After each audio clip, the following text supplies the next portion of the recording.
Hello guys. So, roll tayo.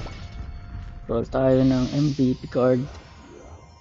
So, makakapag-roll tayo ng MVP card 3 times. Makakapag-roll tayo ng MVP card. So, sana makuha natin tong doppelganger or itong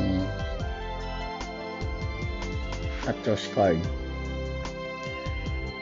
So, kung hindi man natin makuha itong dalawang to, makukuha naman natin to dito. Yan. So,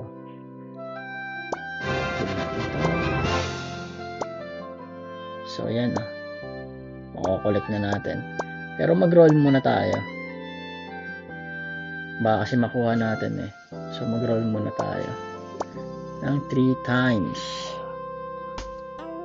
Okay. Let's go. Okay. Combine Fate. Roll tayo ng 3 times. Okay. First one. Okay. First MVP roll. Let's see. Let's see.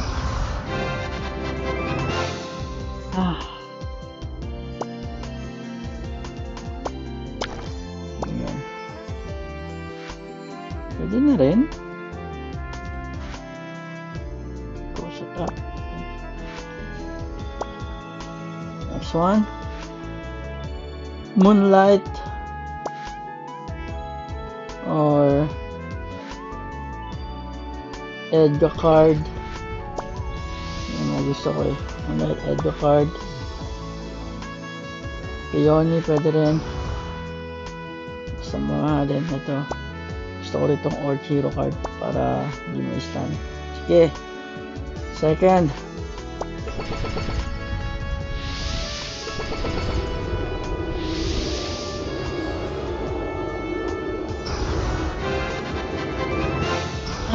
Ano ba itong mga nakukuha ko?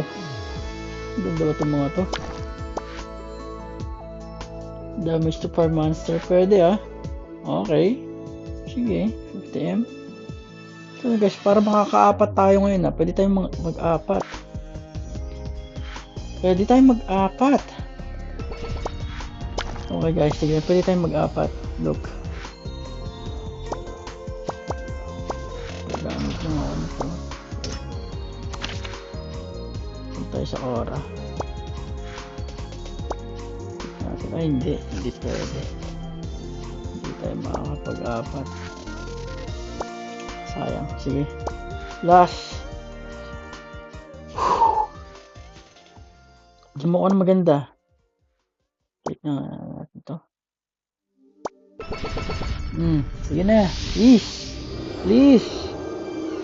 Sige na. Diyan mo ko maganda.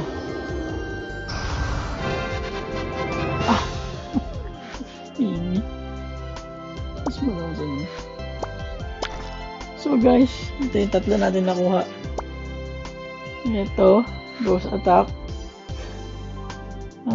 Soul Player card, Lanox card, M74, tsaka itong Orc Baby card. Ay naka, pero maganda rin ito ha, free plus 10. Diyos ko. Ano ba tayo? Walang 500. Okay guys, so hindi natin nakuha yung gusto natin. So kukunin na natin tong MVP card choice na doppelganger. Okay. Collect. Okay, nakuha na natin ang ating gustong card, doppelganger card. Okay guys, so ito ang apat nating nakuha.